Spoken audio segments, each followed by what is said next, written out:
We'll be starting soon.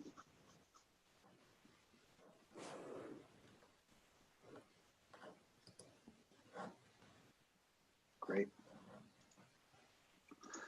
Cool.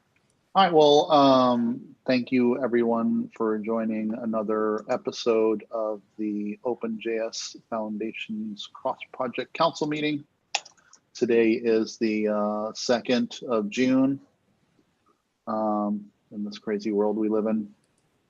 And yeah, I guess let's get into things. Do we have any announcements before we get into the agenda?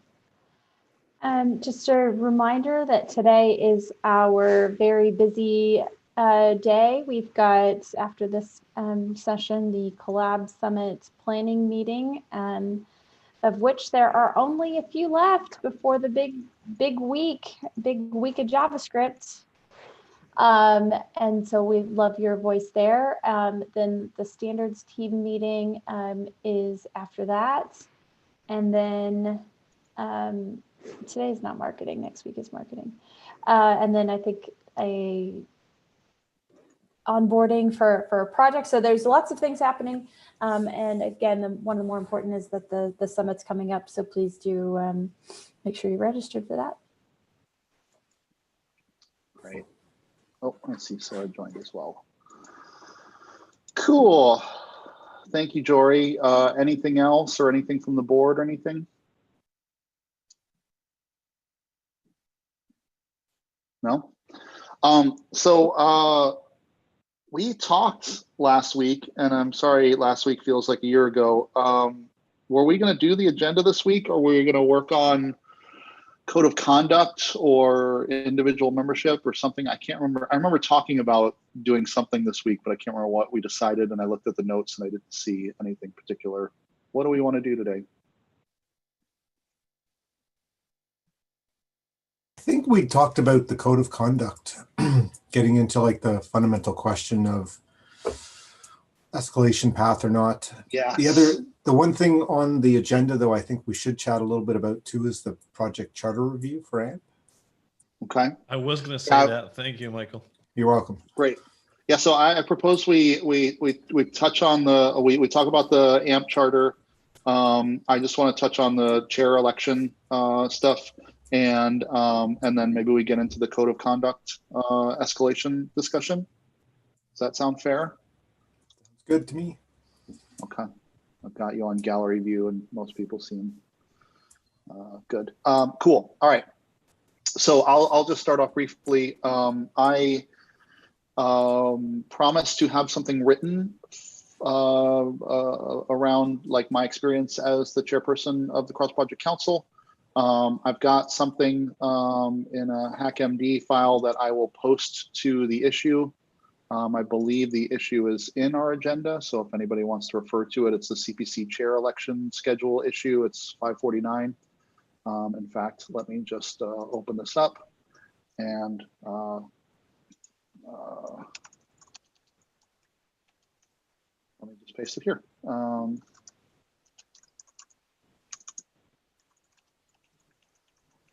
We can, if folks want to take a look at that. Where's my link? I have it somewhere. There it is.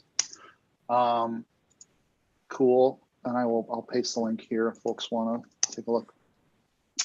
So yeah, I wrote up my experience and what I think it takes to do this role. And the suggestion was that I would have that done for this week, and then we would open up nominations for the next week, and then at next week's meeting, we would open up the election. So along those lines, should people nominate in this issue, or should we create a nominations issue, or should people nominate in their own issue? What do people think we should, how we should do this? Any strong feelings? I think I would prefer, having seen us kind of go through elections a couple of times, I think I would prefer for us to nominate in a single issue and invite candidates to, if they want, post a comment about, why they're running or something of that sort. But I think doing multiple issues for candidates actually makes it harder to discover those and kind of clutters. So my preference would be for a single issue. Yeah, I concur. I vote for that too, if we're voting about this. I would add though, that if there is a lot of comments that are not actual people signing up, right, nominating themselves, maybe the actual nominations should be brought back into the body of the issue itself. Okay, that's a good suggestion. This issue that I have here doesn't have a lot in it yet, so I can update the title and call for nominations in this particular issue if nobody objects to that. Okay, cool. Well, people get I guess, yeah, if you do an @ mention, people get a notification. Okay, so @ mention CPC and update title and description. Okay, cool. I took a couple notes. I will get back to that after the meeting. Thank you for going through that with me. Excuse me. So cool. Should we get into the AMP charter now? Move on. Cool. All right. Who wants to take the lead on this? I'm happy to start out with my comments, unless Please. Toby, you wanted to speak to it first. Thank you. I don't really have more to say than we wrote a charter and submitted it, and now welcoming your feedback. So Okay. Yeah. Yeah. Okay, just wanted to check. So like I read through it, and I like the content. The one question I have is around the split. There's sort of like the charter doc, and it does a reference to a governance doc, which has most of the content. My main thinking is that if it's okay for the charter to say that both the charter and the governance doc needs to be reviewed and approved by the CPC, then that's good. If it's just the charter that's going to be reviewed and approved, but not the link, not the governance doc, then actually that means that really the CPC and or board, which does need to get pulled into some types of reviews, would be reviewing almost nothing. Links And links, links, right? So it's so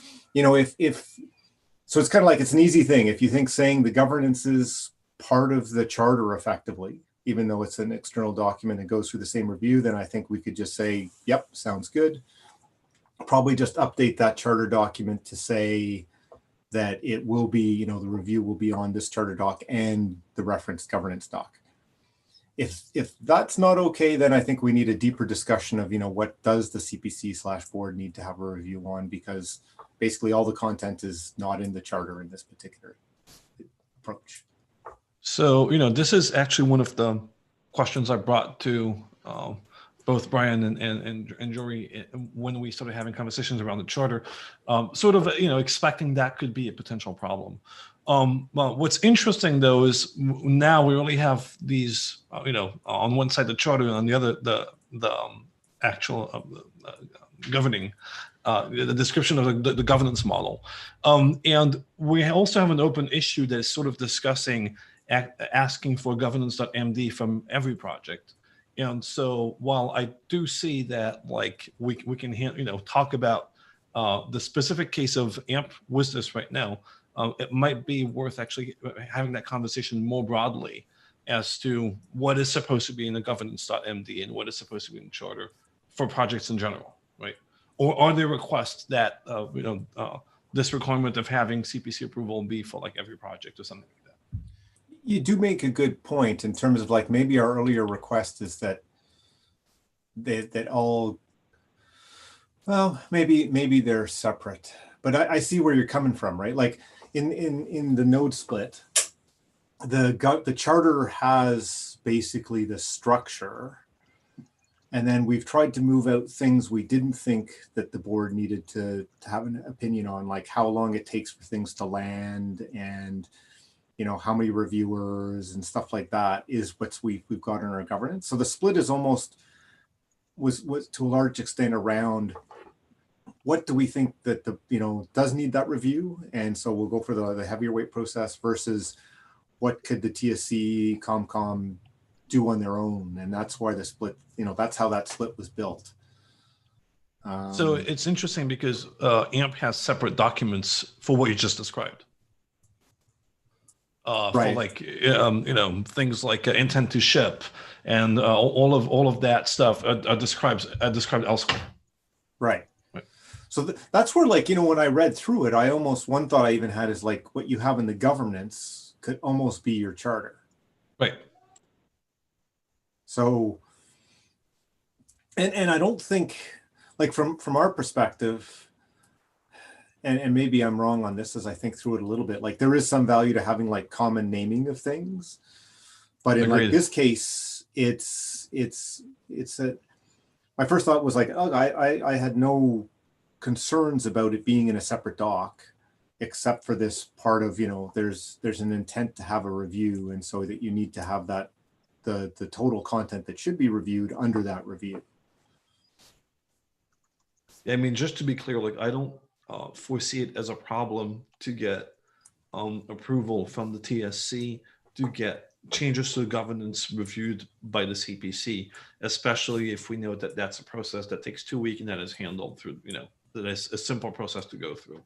I don't think the governance was touched since it's been in inception for like, I think 1.5 years at this point. And so, or maybe like, one minute change. So I'm not expecting this to be something that we have to, go through every other week. On the other hand, of course, like, the other sort of working mode stuff that you described gets changed a lot more often. Right. If you already have that in separate documents, then, right. That wouldn't be. So, I mean, the easiest path to me would seem to be to just update the charter to add a couple words that said, the review of the charter includes the content of this charter document and the government's document that, it strongly refers to me. And in that case, I would be like happy to sign off with it. I don't know about anybody else, but that seems like the easy path if we want to get that done quickly. I'm happy to move forward with this. I do think, however, that the CPC should sort of describe what needs CPC approval and what doesn't, in terms of content and not document names going forward, if that's the direction we're going into, right? Got it. Yeah, makes sense. So if I can encapsulate that, the suggestion is that since the governance is linked from the charter, that we should treat the governance as a subset of the charter and review it just as if it were a part of the charter whenever the governance changes. I think that goes back to Toby's comment that we're getting into a little bit of an uncertain, like, we don't want that to apply to the CPC governance and charter, for example, because we've explicitly split it out so that the charter requires, for example, board review, but the CPC governance doesn't.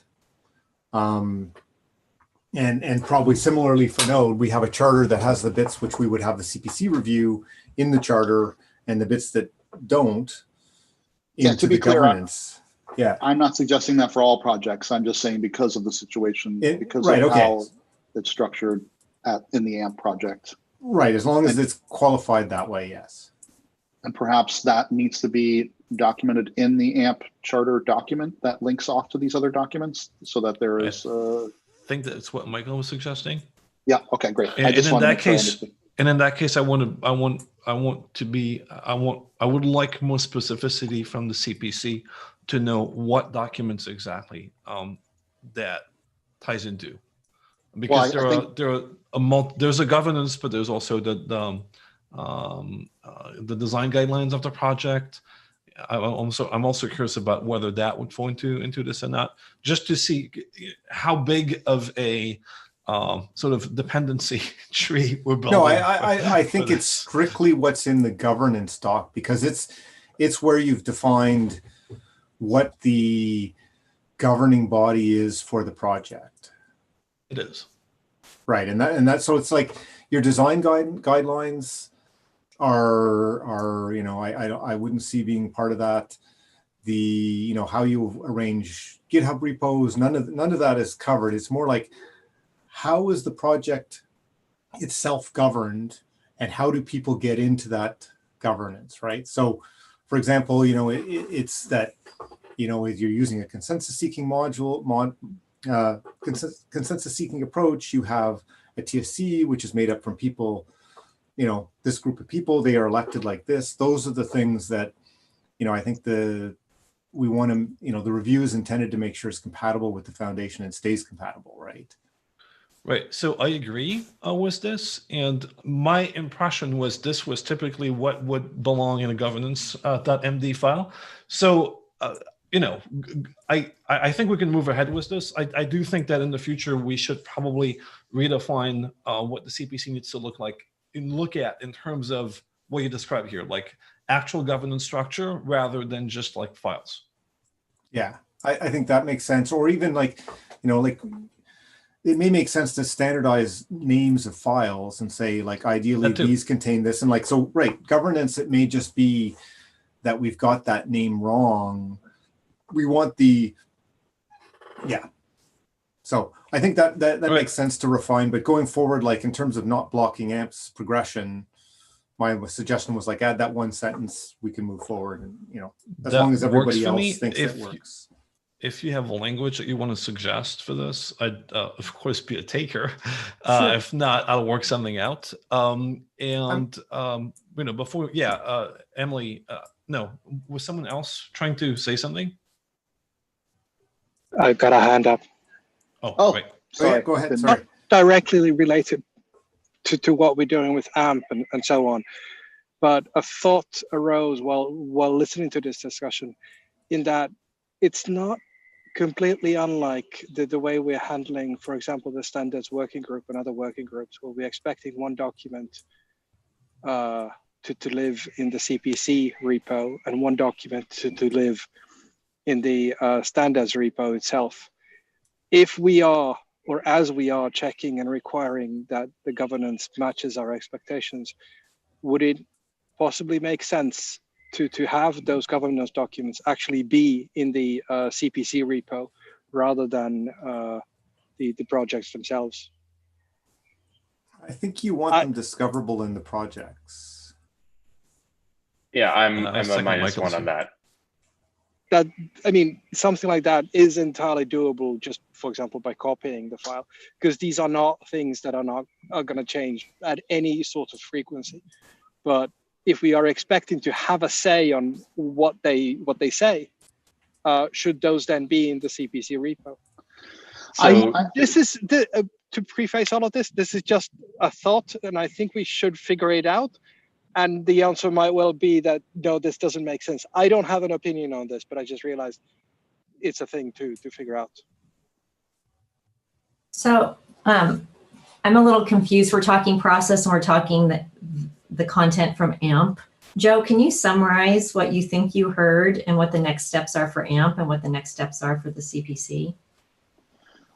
Sure. I think that the next steps for AMP is to add a sentence or two to clarify what would be under review for CPC in terms of file changes, what files, if they're changed, would need review.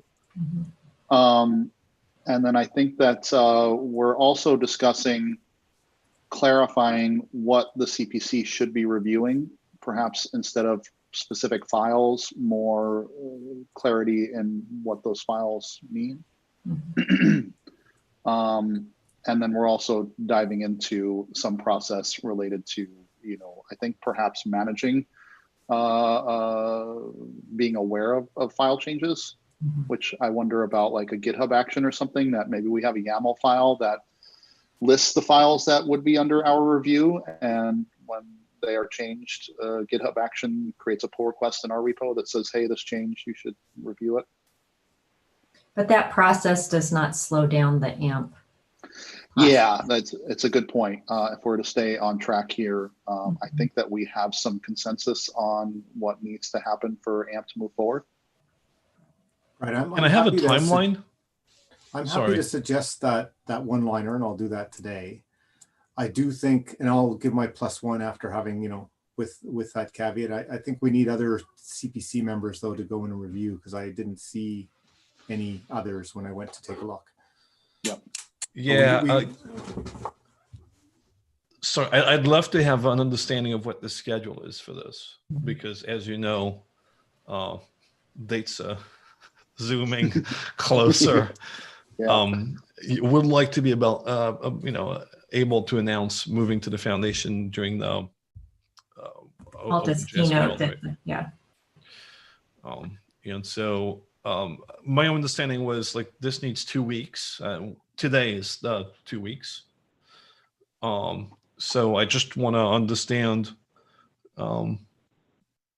what are the next steps. Like I think we have agreements to move forward with like this small change to the charter, and once that's done, what are the next steps on the CPC side?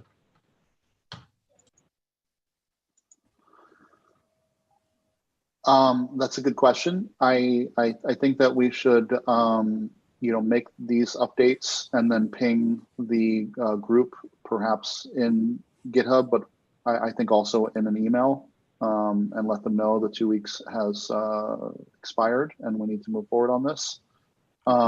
In terms of next steps, what would be next and as far as onboarding goes?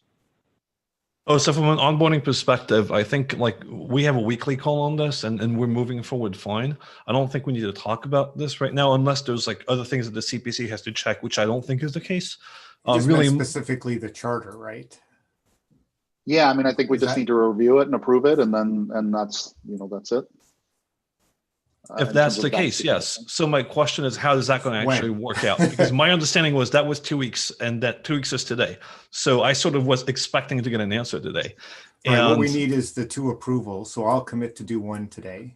Yeah, I will as well. And yeah, I will as well. Is it only 2 approvals that we need? In 2 weeks? Yeah, it basically says two approvals. The only other case is if we think there's any need for a board. So this board has been consulted in the case of substantial changes. I don't see that this is out of line at all with any of our existing, like the node charter or anything like that. So yeah, I mean, we initially designed governance was a potential plan of moving to the OpenJS Foundation when the OpenJS would be a thing. So it's being designed with that purpose in mind, except charters were not a thing. Right. And I don't believe any of the other project charter reviews have gone to the board. So I think we just need the 2 approvals and then we can move forward. Okay. So yeah. So basically, I think hopefully the answer is end of day should be ready, should be landed or approved. The 2 we'll have at least 2+1s. Hopefully other people here too can also go take a look. And obviously if anybody has an objection, chime up, but we'll hope to have it closed out. Great. Yeah. Awesome. I encourage folks to take a look. Thank you. Thank you so much for your time, folks. Yeah, of course. Great. So we can move on. And the next topic of discussion is the escalation, code of conduct escalation for CPC. I don't even know where to begin here, so I'll turn the mic over to someone else who wants to get things started. I'm happy to have to get it started, unless anybody else, anybody else wants to. Yeah, please. So, I think that there's been some discussion around, we've got some text which describes an escalation path. There's some question as to whether it's discoverable or not, enough or not. But I think in my mind, the fundamental question is there's some concern over having that escalation path. And as a CPC, we need to either reconfirm that it makes sense or decide that, no, we don't need that.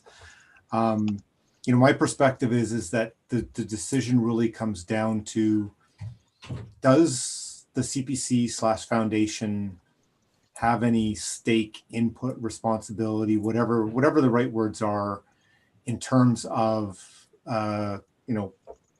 code of conducts and the project? We've said that there's a requirement to have one, but if we leave it strictly as you must have one, and there's a project says, sure, we have one, but ignores every report or simply rejects every report out of hand. If we believe that we have some sort of responsibility or role, we need a path for people to complain about that and a process that people and identified people who would then say, okay, we are the people who are entrusted to figure out whether that's okay to continue, or we have to do something, or, in the worst case, the foundation has to say, sorry, this project is no longer compatible with our foundation. Or the other, and that requires an escalation path, at least in my mind. Or on the other side, we could take the approach that says, no, that's strictly a project responsibility, right? Like, so for example, if somebody complained about the GitHub structure that a project uses for their technical project, we would have, the way we've established things, we would not get involved in that kind of discussion anyway. And we could we would just say, no, that's a project responsibility, go back to the project. And so we could treat it in that way that says, we've asked that we have a requirement that there's a code of conduct, but beyond that, it's totally up to the project to resolve, code of conduct complaints or discussions, and we're not going to get involved at all. And I understand the concerns over having an escalation path. Like, it's, you're basically trusting another group to make a decision which is potentially incompatible with what your project's decided. And I think, though, there's concerns that could go either way, right? Like, there's concerns that says, well, wait a sec, if there's been some conduct in our project and we decide that wasn't acceptable, and then they can complain about that to some other group, that's not right. Similarly, though, you can see the case where it's like, there's been some conduct and the project has agreed that it's okay, and people don't agree with that. It's just the two sides of the same coin, and it's difficult to have one without the other. So that's where that's the framing I have, is like, we either are sort of like completely hands off, or at least in my opinion, we need some sort of escalation process. And I guess the one thing I hadn't mentioned is there's also the advisory. So like, it may not be totally hands off, but it's, the foundation could also provide resources and guidance and stuff like that. But I almost see that as a separate dimension, because that's still hands off in terms of the final decision making, right?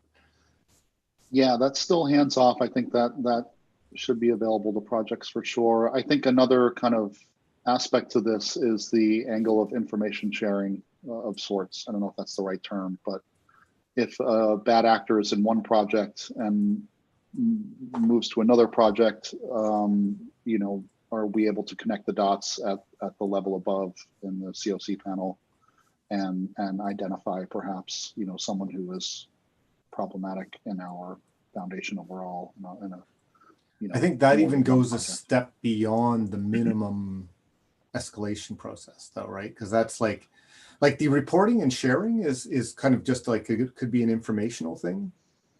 The taking some sort of action on a larger scale is even one step beyond dealing with individual, like having a path to complain about individual, cases. That makes sense.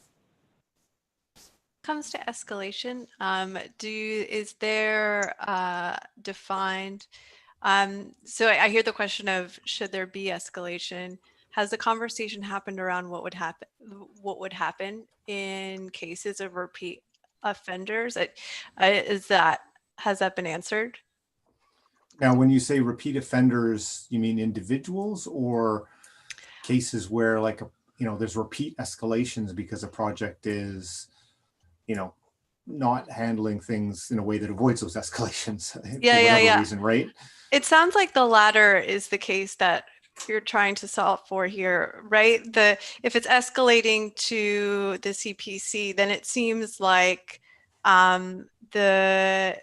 you're looking for the case where there's a project that just repeatedly doesn't enforce the code of conduct. Is this group prepared to make any changes based on that information? And is that what is trying to be determined?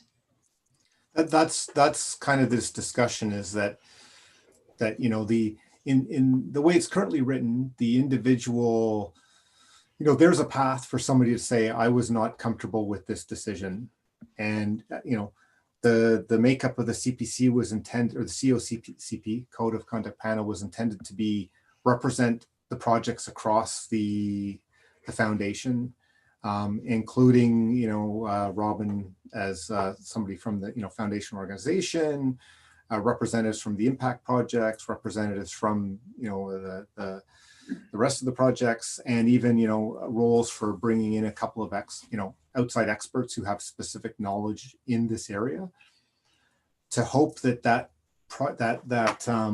panel could come up with the right answer. And I think it wouldn't, I don't see that panel is ever just going to go back to the project and say, no, we've overruled you, right? If it was a case where they looked at it and said, we really don't think that's the right decision that the project made, I think they would have to go back to the project, have a long discussion. And depending on the severity, then it just gets, it's a very hard problem, right? So, and in the worst case, you have to say, sorry, we're just not in the same mindset in terms of values. So I sorry, I didn't mean to interrupt you. No, go ahead. I was just gonna say, having been the one to kind of raise this, your assertion there is you don't think that's gonna ever happen. If that's the case, I didn't say it's never going to happen. I well, you said rare. you don't think that's likely going to happen, or there was specific phrasing there. The uncertainty there is why I raised this, because as a project, the CPC could come and tell them, no, you have to go and ban this person who's an alt-right troll. I doubt that would happen, but that is a thing that could happen. And that isn't something that I think we should be opposing projects to, of in this undefined gray area of how this thing works. And this kind of all stems from, we don't have this defined. And until it's defined, it's a relatively volatile and potentially and highly impactful thing that could go wrong. And I guess I would my kind of hope here is that we can go through and actually very specifically define what this thing is and how it's implemented and how it affects projects, so projects can know what to expect and not have a gray area of they could do this, or they can't do this, or I'm not sure. Both existing projects and projects coming in, and I think that's my biggest concern, is just undefined and have slowing action, if action needs to be taken. And yeah, I guess that's kind of what I'm getting at, is right now how it's written, that could happen. So one thing I think that we discussed, gosh,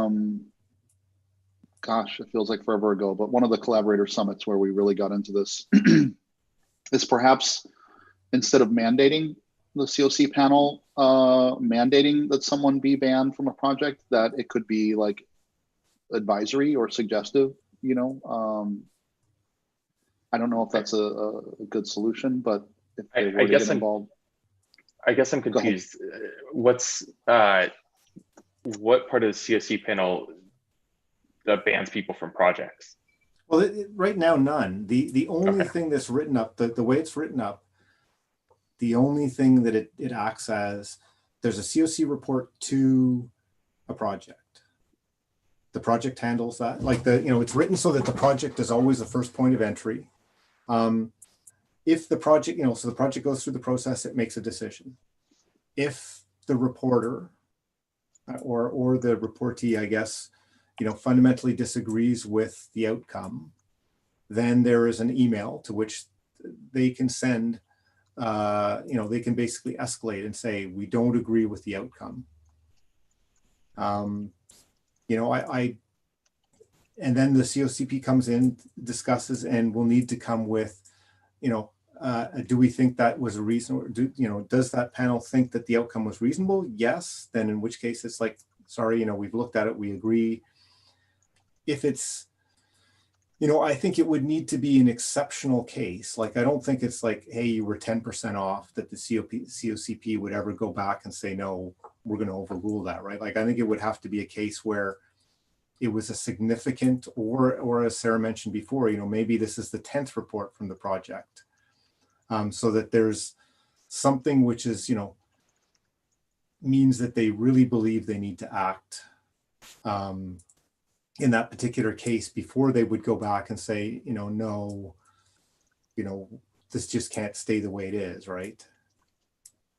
One thing, so it sounds like you're describing two different things. One sounds almost like a Supreme Court case scenario, right? Where there is a someone that wants to take an appeals process all the way to the top.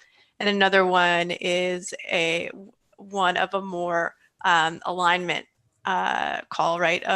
And it seems like one thing I've seen go really poorly in the past is these things get invented as issues come up, right? So there's a project that egregiously ignores a COC violation or something like that. And so the rules get invented as they go, and people really don't like that. So I guess I would ask, if it's prioritizing one of the two or figuring out one of the two, what is this? What do you think is, I don't know if this is helpful. What do you think is most likely to happen based on what you know about the projects in general and what you've seen? Or has there just been nothing to suggest that either of these are necessary in the past? It came out specifically from the Node project where, you know, there were some reports. It was quite painful for the project. One of the things they specifically called out is that there was no way to, you know, the TSC made a decision. There was no path to engage the foundation or any other body to get to sort of continue. So I think, you know, more the Supreme Court case kind of thing in terms like, and that then escalated into a Twitter storm because there was nowhere else to go. Now, not saying that having a panel would avoid that, but you know, that's why that language was written up. It's, you know, it's hard not to look at these issues through experience, right? And in my experience, being a woman in tech and open source for so long, I absolutely do think you need an escalation path. Or, you know, you need the policy set right up, but there could be a number of reasons. Maybe the person's not comfortable. Maybe maybe the project wants to protect an important contributor. So, or do we separate things and take this expertise panel that we've talked about to make a recommendation to the CPC? I feel like we're sort of debating a number of different things, like tactical things versus an all-up thing. That's why I bring it back to, are we going to have any escalation path or not? Because if the answer is no, then we might as well stop discussing it and just say it's the projects. If the answer is yes, then we can move on to well, what does that look like? Because I take Tierney's point. It's not good to have like totally undefined. But today, if we were faced one of these situations, even without an escalation path, somebody might come to Robin, or she might come to Joe as head of the CPC and say, hey, what this project is doing is just not right. Mm-hmm. We would then have to scramble even to figure out who the group would be who would talk about that, right? So this is what we've written, is just that very first step that says, if somebody wants to report something, who would it go to? And we've defined where those people come from. And I think in my mind, that's really important, because what you want in a perfect world is that the projects all look at that group. It says, you know, we've got somebody who's the lead of our, you know, the executive director for our foundation. We have representatives from impact projects, hopefully coming from their code of conduct teams. And they can look at it and say, this is a hard situation, but of any group, they're a group that's going to be able to help move us in the right direction.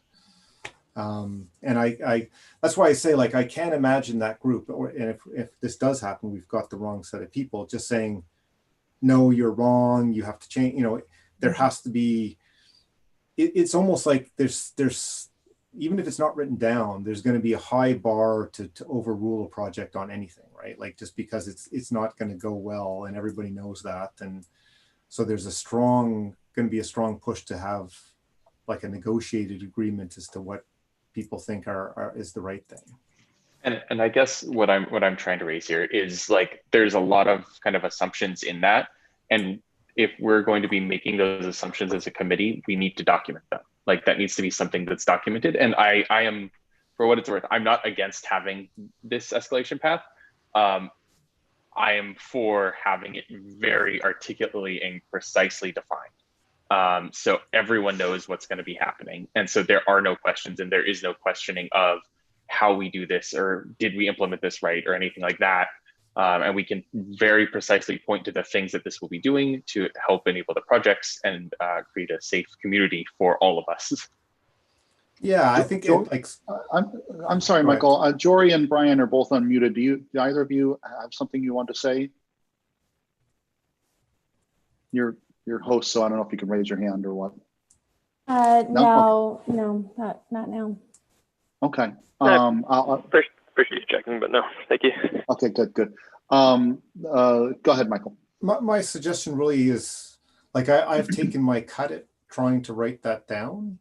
You know, Tierney, I think if you see that there's gaps, if you could start to PR in things that you think should be clarified, that would be a help, along with anybody else who goes and reads those docs and says, oh, well, this part really should be clearer.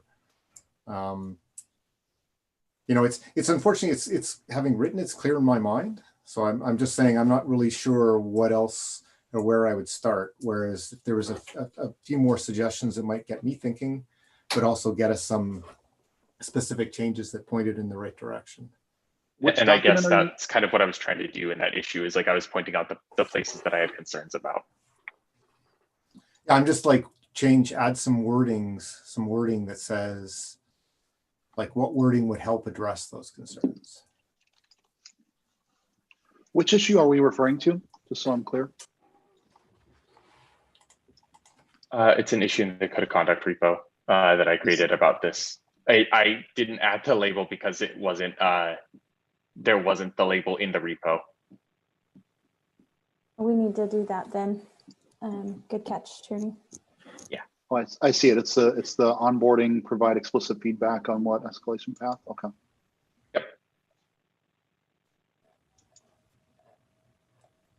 Right. Like I kind of understand like a project would have concerns, but it's kind of like it's easy. And so starting with we'll do nothing is an easy line to draw.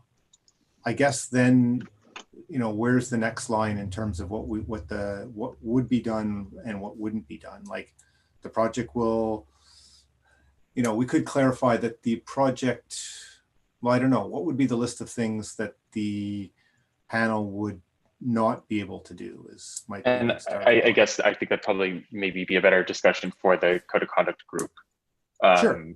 to like have and to drive rather than doing it in a CPC meeting. It sounds almost if there needs to be explicit definition for categories of escalation, you know, like you kind of have a few different paths of things here. You have project, you know, a project doing repeat offenses, if you will, that don't align with the, you know, what the CPC is trying to accomplish. And then you have repeat individual offenders who, you know, like the example of moving from project to project. So maybe explicitly defining, you know, like the category or the categories of these things would be helpful for people to have a better grasp of what we mean by escalation in reference to those things.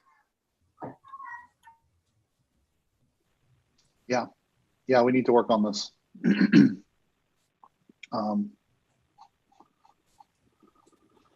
Okay, but it sounds like the main thing I thought we should come to is, it sounds like the agreement is we do need an escalation path. It's just, I think the agreement is that not having an escalation, that not having an escalation path is not a good idea, if that makes sense.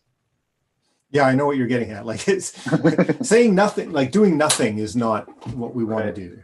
And I think the escalation team also serves as the code of conduct panel for events that happen, for example, at an OpenJS Foundation-wide event and things like that. So maybe that needs to be added in. So we're at about time that we were going to drop into a private session. You know, I guess I would suggest that folks dig into that issue that Tierney opened and look at the docs that Michael's referencing and go through the conversation and add their input, which I will do as well. And I'm going to try to work on this some over the next week as well, and try to just make sure that what we're trying to solve here is clear, and maybe we can break it into digestible chunks and make some decisions and move forward. My other ask would be, it seems like it was difficult to find these docs. So if people can think about, like, what else can we do to make them discoverable? Okay. And Ben, did you have something you wanted to add? Yeah, I just wanted to say maybe it would be worth in the in a code of conduct discussions bringing representatives from other groups who are associated with us if we can to discuss this kind of things, because like what you're going to get to is there a definition for like for punishments for projects and stuff like that, and you have to have that stuff like clearly understood across every project as much as possible before you even get to like leaving that being ambiguous, if that's going to happen. So I just, like hopefully a lot of, code of conduct influencers within these projects can join in that discussion, because we just, at the end of the day, we want to let those projects be empowered to handle this themselves, because they are conscious of their groups. Yeah, we'll definitely, especially as we solidify on some of these things, surface them to our project leaders and perhaps other folks involved in the community. And with I just wanted to add, certainly I think this escalation path should do the minimum to achieve what's needed. Like kind of like we've agreed that, like, at least as the MVP, because a lot of the other suggestions that have been made can become a much more divisive discussion. Like, if the panel starts to do things on its own without even having reports, like complaints of for example, the banning people across a project, across all projects, right, will quickly become much bigger discussion than I think anyway, than having it look at a specific complaint that was made to one project. Yeah, so keeping it small. Because if we do that, we're going to end up maintaining like 86th lists and things like that, and it's going to get real hairy. Yeah, and it's you're going to get harder and harder to get the projects to agree. So sorry, and yeah, we got to wrap this up. But I think I agree with you, and I think that we need to break it down in digestible chunks, MVPs, and make some decisions on some things, document them, move forward. And we'll continue working on that. And we can figure out what we're going to do next meeting another time. But I think we should drop into the private session and just get caught up on some of the application stuff. So I'll call it a wrap and ask folks who are not members to drop off. And if you're not a member, PR yourself in. Yeah, thanks everybody. Thank you guys.